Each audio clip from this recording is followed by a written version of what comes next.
numbers, we are seeing increases in total case counts in Missouri. This is primarily driven by new cases in Southwest Missouri, St. Louis, and Kansas City. 5 counties, Jackson, Jasper, McDonald, St. Louis County, and St. Louis City, make up approximately 60% of the new cases in Missouri this week. However, the growth rate of the new cases is decreasing across most of the state, including Southwest Missouri. This is encouraging because Southwest Missouri was one of the areas with the fastest new case growth over the past couple of weeks. Again, we talk about COVID-19 in Missouri. You cannot only look at the numbers of the new cases alone. You have to take into account the overall growth rate, the positive rate, the hospitalization, the ICU beds, and the ventilators. Since peaking at over 1,200 in early April, hospitalization in Missouri have decreased by approximately 50% and stabilized at roughly 600 in June. This aligns with what we're seeing with transmission rates. According to our most recent hospitalization model update, effective transmission rates have dropped or are stable in all regions except Kansas City, and we are still way under hospital capacity.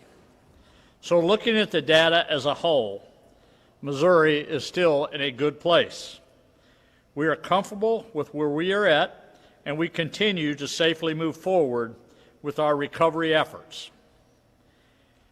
In addition to the 2021 budget on Tuesday, I have also signed 3 other bills this week. On Wednesday, I signed Senate Bill 591, a tort reform bill, and traveled to St. Peters and Springfield for ceremonial signings. Protecting Missouri's businesses and equipping them with the tools to succeed has always been a priority of this administration. By raising the standard of punitive damages, Senate Bill 591 will stop the unfair and unreasonable litigation our businesses face. This bill shows that Missouri is open for business and strikes a fair balance between Missouri employers and employees from senseless claims while still ensuring the ability of those harmed to seek relief in the court. Earlier today, I signed House Bill 2120 and 1768 and traveled to Tipton for a ceremonial signing. House Bill 2120 establishes provisions relating to utility infrastructure, including protection of safe drinking water in Missouri schools.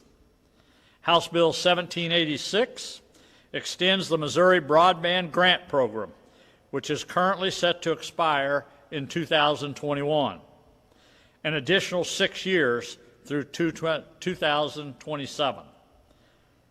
Since I became governor, expanding broadband services, especially for Missouri's rural communities, has been a focus of my administration. The digital divide in rural Missouri limits growth in many sectors of our economy, including education, workforce development, healthcare, business retention and attractions, just to name a few. And now, with the challenges posed by COVID-19, access to high-speed broadband is more important than ever to our infrastructure and our economy.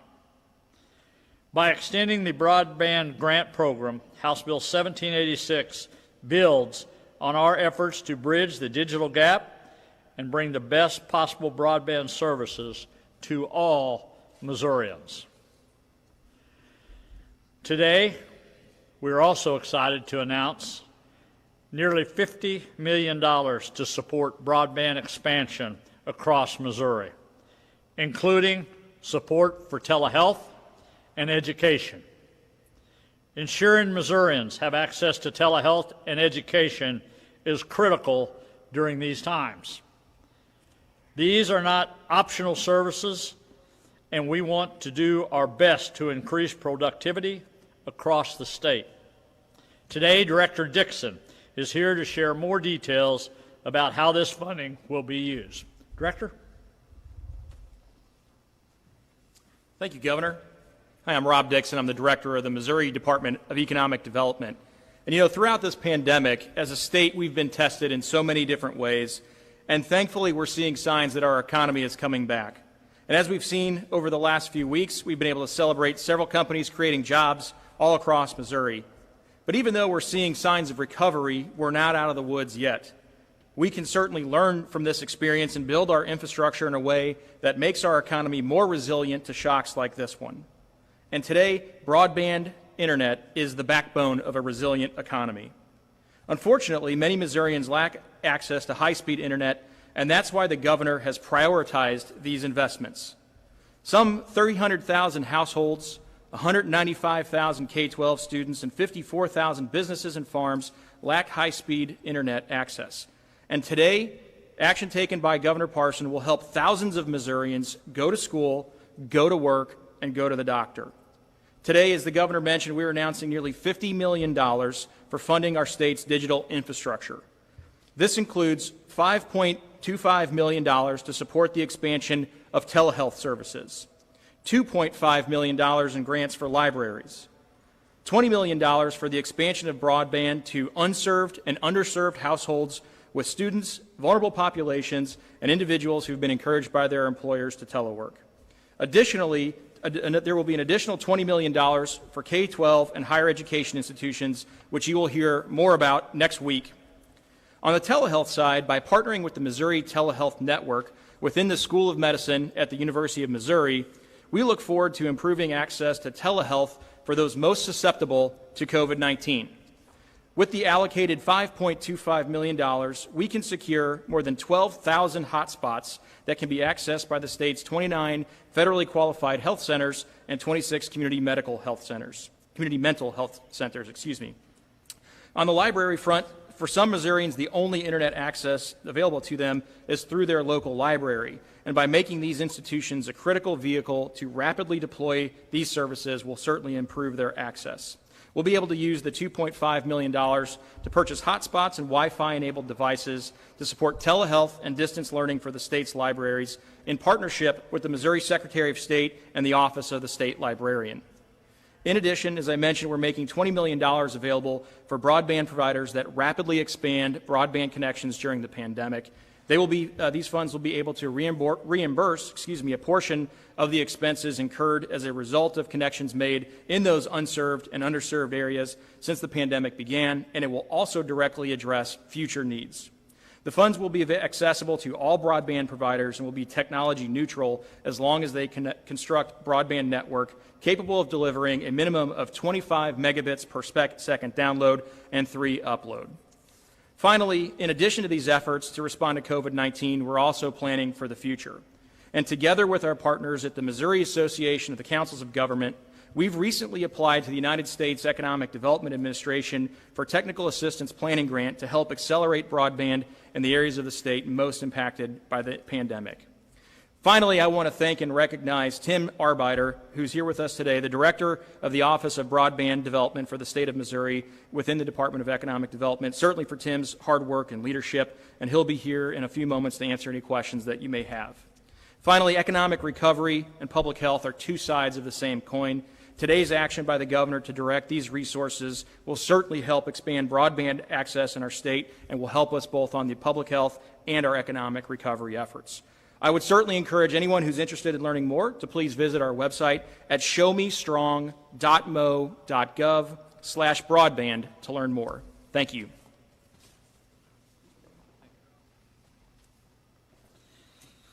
Rob, thank you very much. Thank you for what you're doing.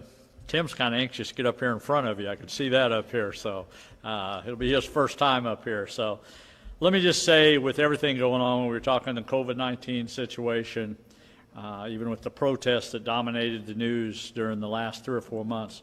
All along, I want to thank Director Dixon and his team for the economic recovery plan that we put in place.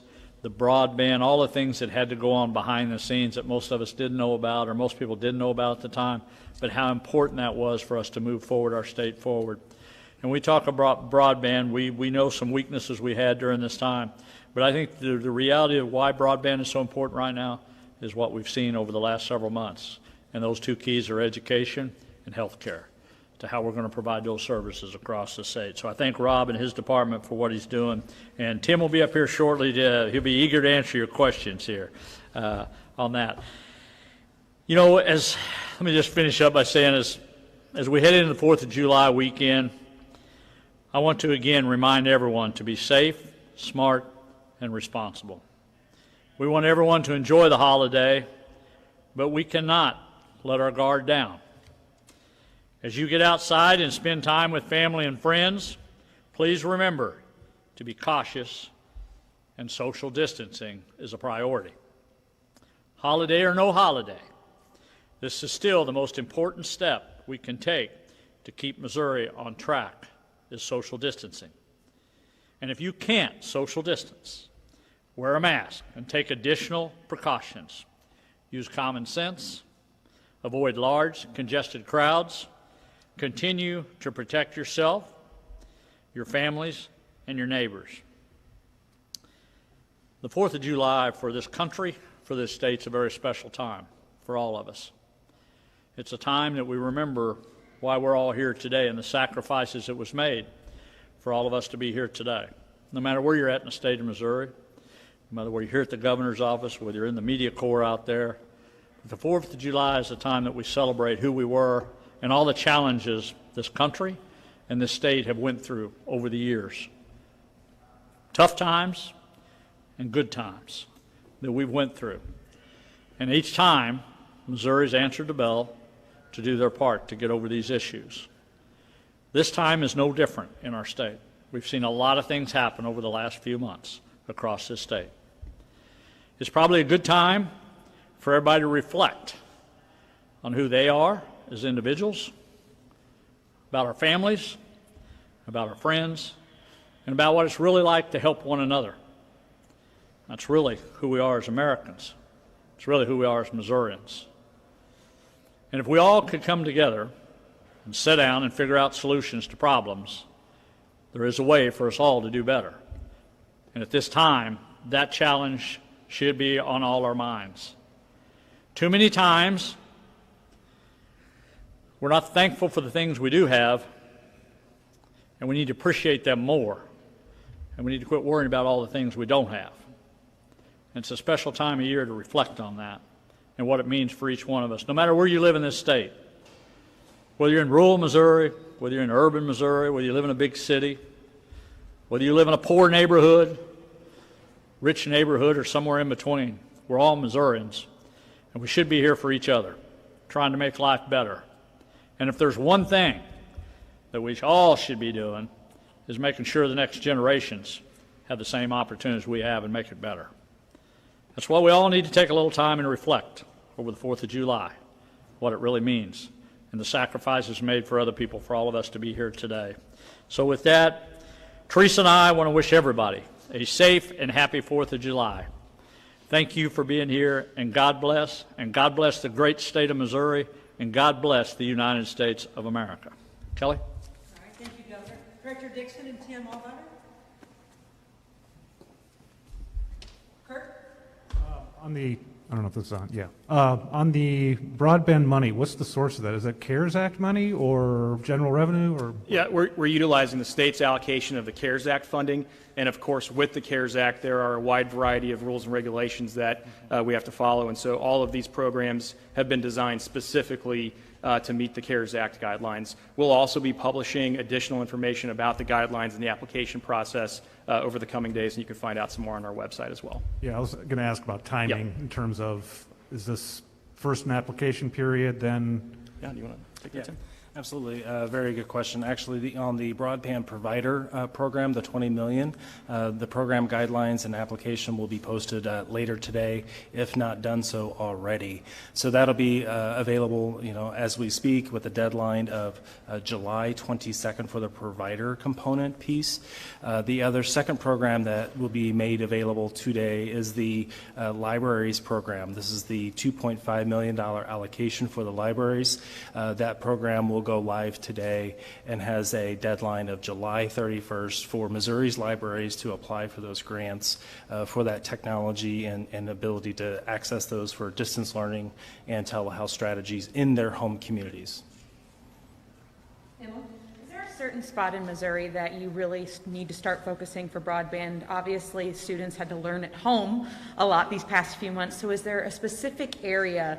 We obviously know you said rural Missouri, but is there any areas that you're specifically looking at? When you look at the broadband coverage map for the whole state, there's actually pockets all over the state that reside in what's either called unserved or underserved.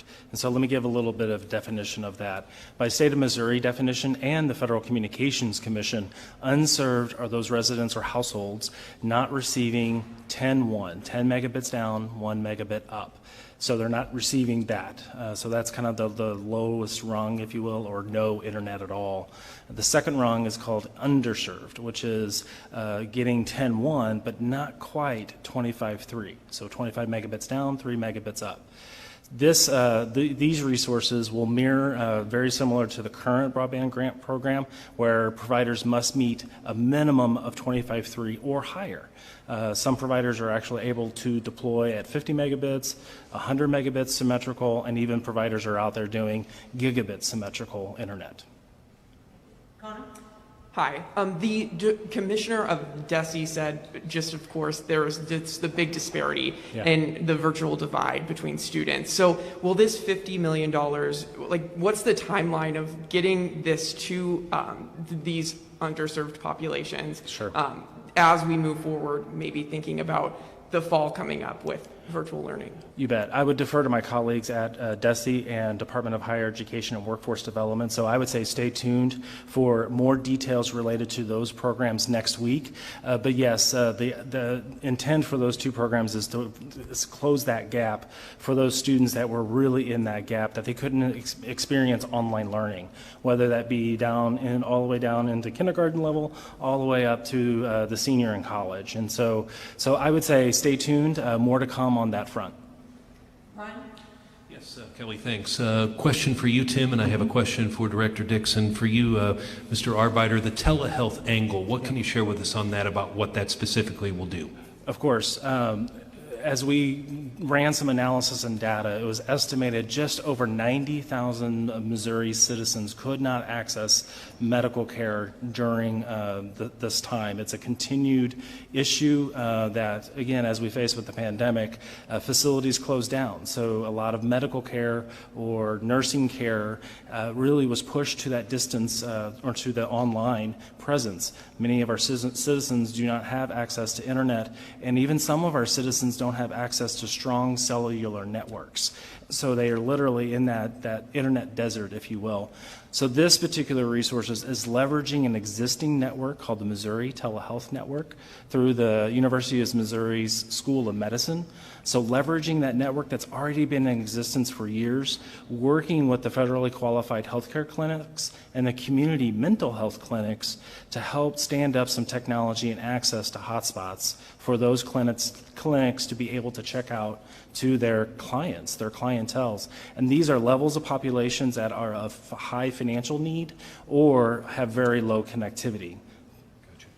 And Director Dixon, a question for you, unrelated to broadband, but the governor at a recent briefing announced out here that 250 new jobs will be coming to a town close to Bolivar. He couldn't tell me anything more than that. Can you share anything new on that? Any details? Sure. So, as I mentioned in my remarks earlier, despite the pandemic, despite the challenges, obviously, that our state and our economy is facing, we have seen positive news of companies, businesses making investments all across the state. The governor joined leaders from Accenture Federal Services last week in St. Louis, 1,400 jobs. We have other jobs that are planned to announce in the coming weeks as well. I say that because I feel confident that some of these businesses that have been looking at Missouri, have decided on Missouri, are still moving forward. I'm not going to get into the specific details, Brian, of that one because we're still in the final discussions with them. But the governor's right to be confident about that, and we do look forward to some more positive news coming from that part of the state soon. Thanks. I will take one more for them. Philip? On broadband, once these networks are in place in these areas that haven't had them before, is it easier in the future to then upgrade those networks as technology improves and it gets faster? Of course, and I would say for those that are probably installing the maximum available now, technology is always changing, and so it's possible to go higher, but for those providers that are able to do the baseline of 25.3, many of them plan for the future in mind and plan for expansion, that they'll do this now, and again, they're the experts at designing their networks to be expandable in the future, because it only benefits them, the consumer, if you will, that they are able to expand those networks. We saw a high number of recipients in the broadband grant program were doing 100 megabit or higher. So majority of those recipients are really installing superior high-speed internet. Thank you. You're welcome. All right, thank you both. Dr. Williams?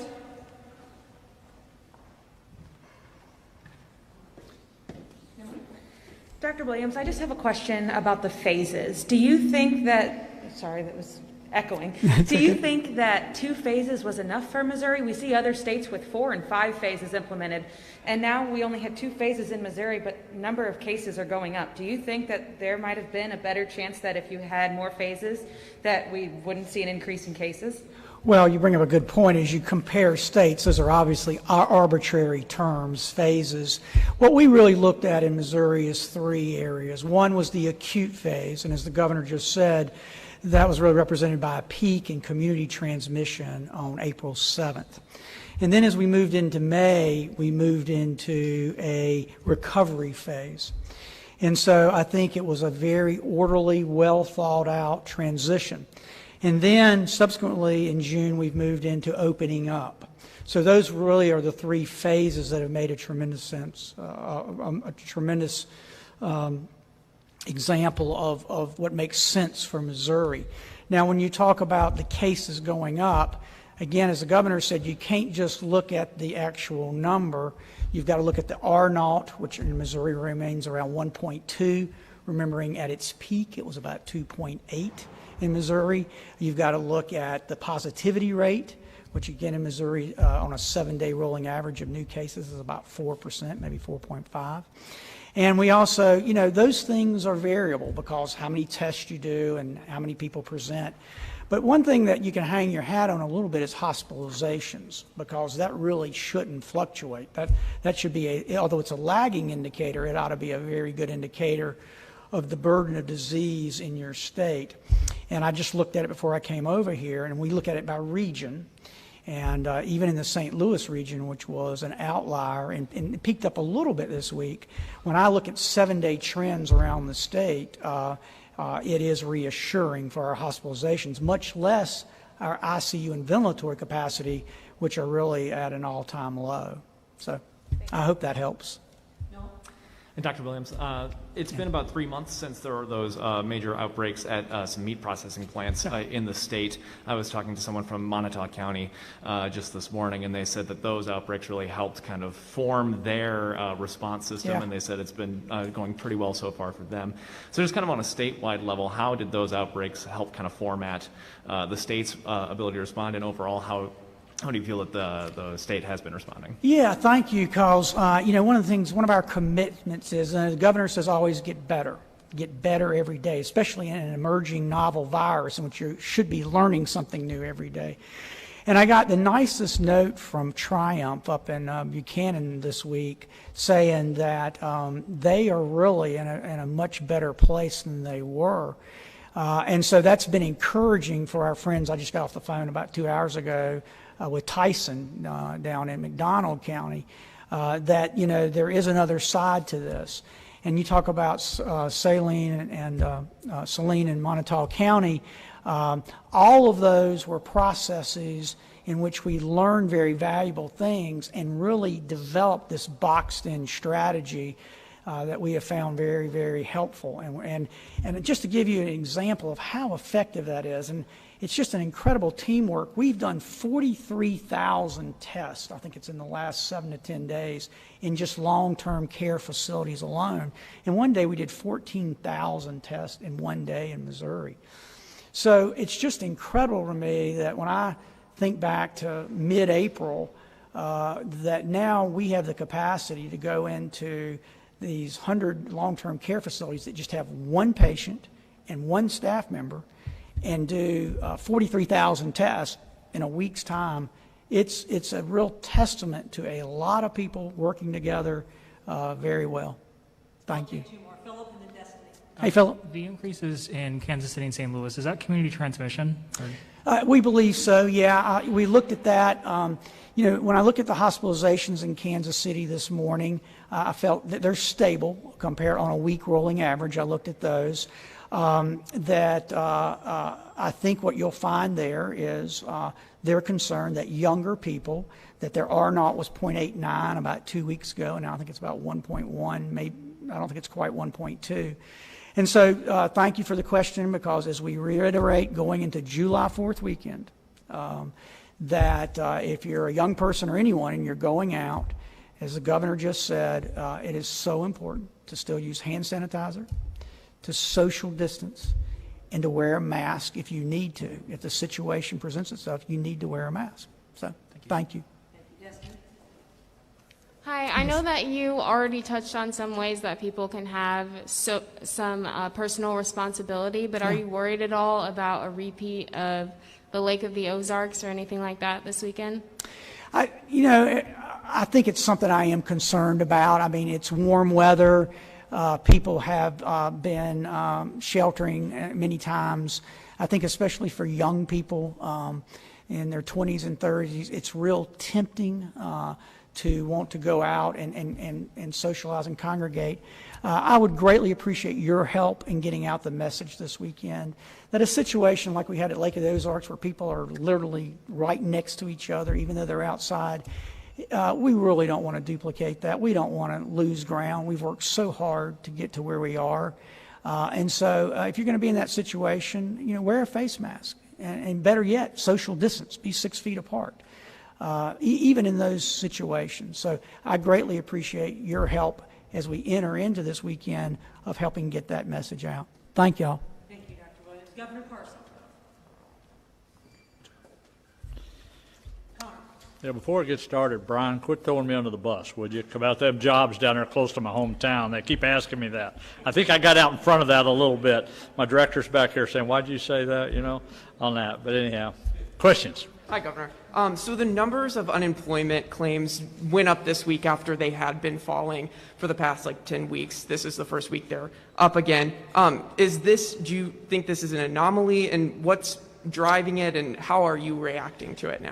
I'm not for sure on that. I think we're seeing our job numbers here in the state are getting better. The economy's getting better with the numbers. Again, if you put all the numbers together to kind of look at, I'm not for sure why that is. I don't know whether that's in the system itself, but I know one thing, we're down about 100,000 where we were at our peak, so we're headed trending in the right direction. And I'm not sure what that movement was. Like I said, I don't know whether it was in the system.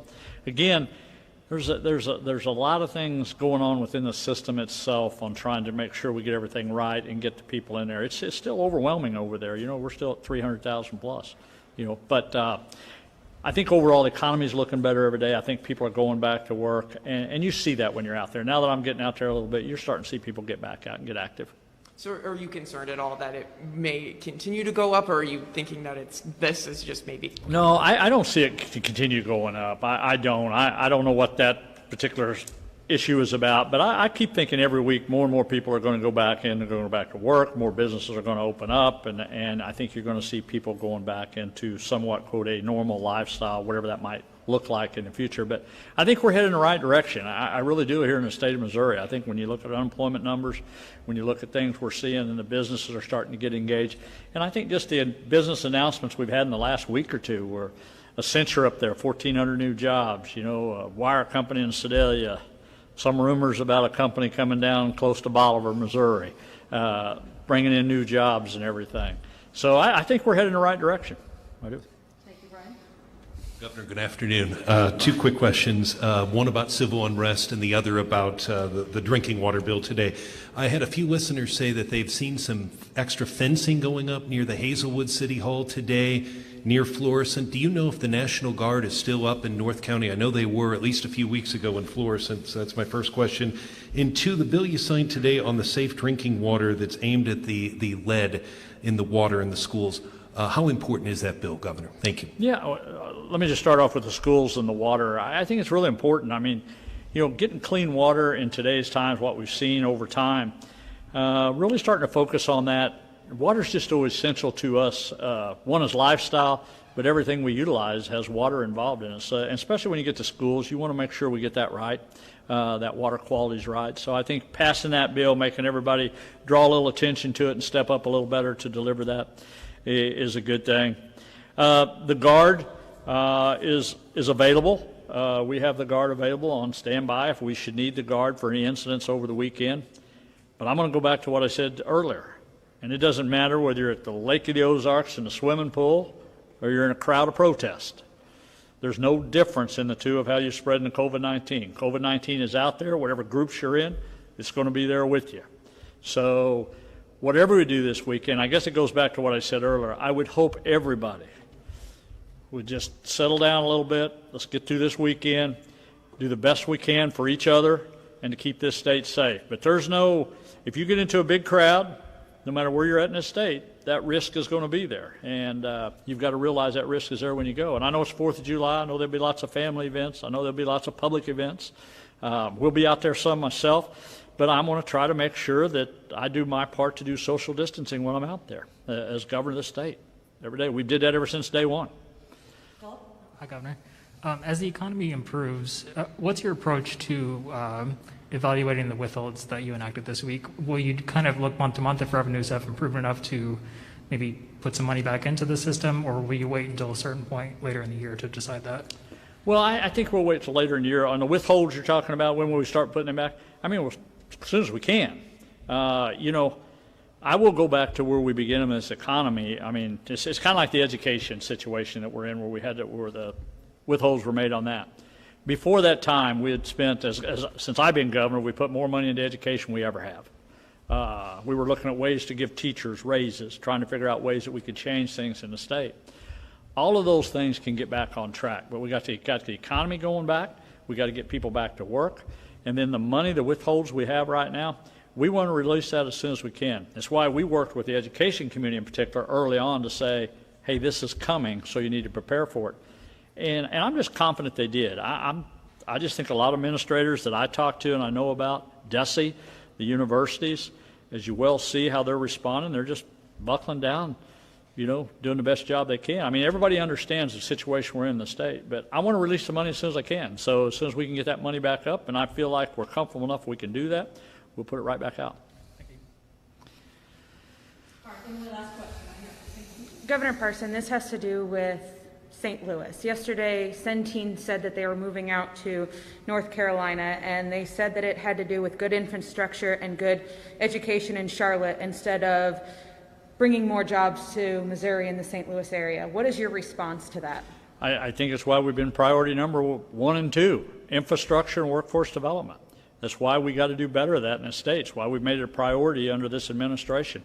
We have to continue to keep pounding that home. And if we're going to compete, and we're going to keep our companies here, and we're going to ask them to expand, we got to meet the goals of the workforce development, and we got to have the infrastructure in place. And you can't do one without the other. They both go together. And we got to figure it out. You know, I haven't talked to Centene yet, but I guarantee you there will be a point that I would be trying to encourage them not to do that at all, because I think Missouri is the best place for a corporation to be right now compared to a lot of other states. And I think we given apples to apples, we'll beat most states in the United States. So, you know, we just got to keep working on infrastructure and workforce development. And that's why I think when we're talking about broadband today, when we're talking about getting that funding back out to those education institutions, you know, where we get to the training schools, community colleges. We was in Troy last week, and we're opening up a center there, partnering with a high school and Rankin College. teaming up with them. We still got to, with everything going on, you still have to focus on education, healthcare, workforce, and infrastructure. You have to do all of those things together, and we're going to continue to do that. Yep. All right, thank you, Governor. All right, thanks everybody. Everybody have a good 4th of July. Thanks everybody for being here today. Thank you.